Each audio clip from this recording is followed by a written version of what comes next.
الحمد لله وكفى، والصلاة والسلام على نبيه الذي اصطفى. سيد الرئيس، سيد رئيس الحكومة، سيدات والسادة الوزراء، سيدات والسادة النواب الأفاضل والفضليات، شرفوني أن أتناول الكلمة باسم المجموعة النيابية للعدالة والتنمية لمناقشة المنظومة الصحية وتوجهاتها الاستراتيجية.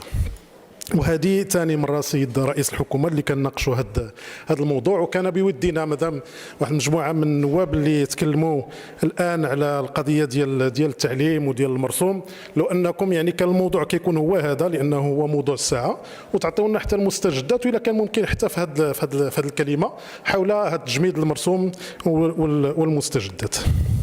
سيد رئيس الحكومه، نناقش موضوع الصحة في إطار تنزيل المشروع الملكي للتغطية الاجتماعية والتغطية الصحية الشاملة. وبهذه المناسبة السيد رئيس الحكومة كاين تراكم، كما قلتوا في الكلمة ديالكم، هو كاين بعض الإصلاحات الجزئية وانتم جيتوا باش ديروا الإصلاحات الشاملة.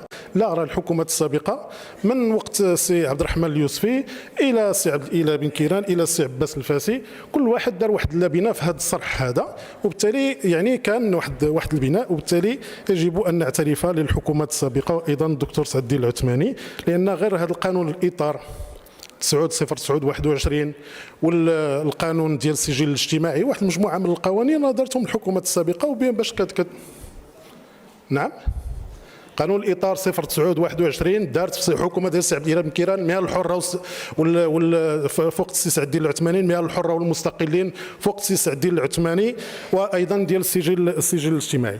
وبالتالي هذا الاصلاح هو واحد الورش اللي ثم في اطار السياق اللي هو ما يتعرض له المستشفيات بغزه، هذا القصف اللي كيديروا الكيان الصهيوني المجرم اللي كيمارس العنصريه، الفصل العنصري. فكان على الاقل نديروا واحد الكلمه في حق هذا الكيان الصهيوني المجرم، وتاكدوا على الموقف ديال الدوله المغربيه، وكذلك الاصغاء للموقف ديال الشارع المغربي من حيث المسيرات لوقف التطبيع واغلاق مكتب الاتصال. سيد رئيس الحكومه، يعطيك بعض رؤوس الاقلام فيما يتعلق بالتغطيه الصحيه الشامله. اولا الاجنده غير محترمه، لان هذا الاريسي قصى من راميد لا التضامن 8 المليون ديال المغاربه، ودرنا لهم كان 18 مليون. السيد رئيس الحكومه وراه كاين الوثائق الرسميه، 8 بالمليون اللي تقصاو ودار لهم القانون، ولحد الان ما كاينش المرسوم. المساله الثانيه فيما يتعلق بالمهن الحره والمستقلين، 11 مليون، 60% هذا المدير ديال السي ان اس اس، 60% هما اللي تسجلوا. من خلال هذوك اللي تسجلوا 86% لم يؤدوا. هذاك الشيء جبتوا لنا القانون الاعفاء من الديون، وبالتالي الحصيله وهو اننا ما وصلناش حتى ل 50% من الناس اللي خصنا نوصلوا لهم، لا من التضامن ولا بالنسبه للمهن الحره والمستقلين. سله العلاجات لم تراجع. التمويل، سيد رئيس الحكومه، اولا الاستدامه ديال التمويل لا من ناحيه المقاصه وايضا المساهمه التضامنيه ديال الضرائب، الحد ديالها هو 2026، وبالتالي هذوك ماشي ما عندهمش، وبالتالي لجأتوا للديون للبنك الدولي.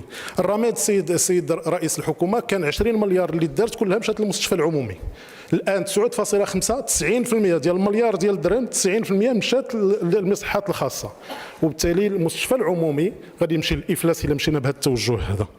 ثم فيما يتعلق بالميزانيه 30 مليار، صحيح ان 30 مليار، ولكن المشكل وهو نسبه التنفيذ، لا بالنسبه للاستثمار ولا بالنسبه للصيدليه المركزيه لا تتجاوز 50%، وبالتالي هذا كيطرح اشكال. فيما يتعلق بالموارد البشريه، هناك الندره اللي تحدثوا عليها الاخوان والاخوات قبل مني، ف 5500 منصب مالي اللي دارت سيد رئيس الحكومه، هذه 3 سنين ولا 4 سنين وحنا كنديروا 5500. ما يمكنش نستقبلوا 22 مليون ب 5500 اللي ديال الموارد البشريه، وبالتالي خاص واحد المجهود اللي خصو يدير، وهذه مناسبه باش نوهوا بالعمل اللي كيقوموا به رجال ونساء الصحه. التسريع باستكمال هذوك لي سي اش يو، ثم الاطباء الاجانب ماشي حل السيد الوزير. فيما يتعلق بالادويه، سيد رئيس الحكومه قلت 70%، انا ناكد لكم السيد الوزير ما كايناش 70%، كاين 53%. والا بغيتوا تعرفوا تمشيوا لمكتب الصرف، الميزان التجاري ناقص 11 مليار ديال الدرهم، وداروا 3 ديال العقود البرامج اللي داروا،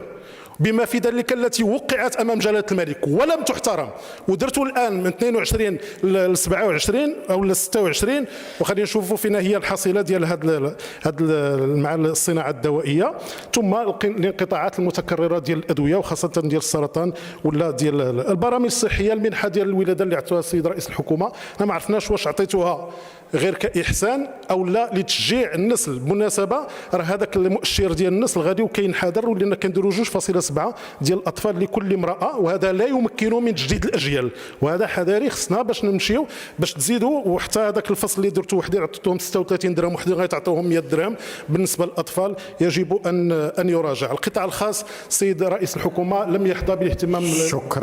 شكرا السيد النائب.